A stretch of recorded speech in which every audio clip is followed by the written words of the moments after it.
You're watching Boa TV. Kindly click on the subscribe button and the bell beside it so you get notified when we drop new videos.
Baba Martin Jagazo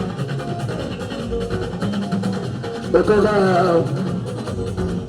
Ile Tunde Kanto Show Ile Kanto Ile Kama Bebe Fo Eba Sere Moshetunu Ọ̀gá ńlá tó mẹ́lẹ́ fọ̀ ṣe Eba Sere Moshetunu náà. àtàkùkà ẹ̀mọ́ṣọ́ sọ̀rọ̀ níwọ̀n tẹ́lá tí a bá òṣèré ẹ̀yà ọ̀zọ́ra. Àyẹ̀wò àti adáwọ̀ jẹ́ òyà ẹ̀sán níwọ̀n tí a bá wọ̀.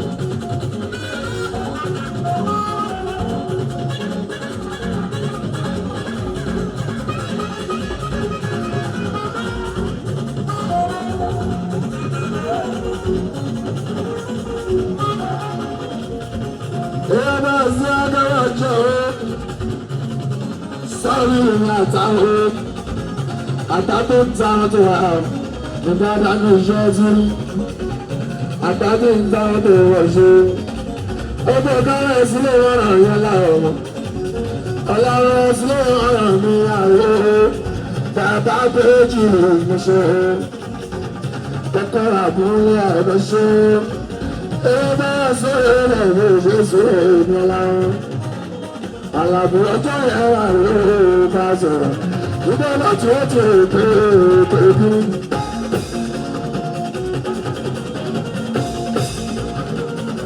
Ìwà ọjọ́ mi ràn wọ́n dáadáa.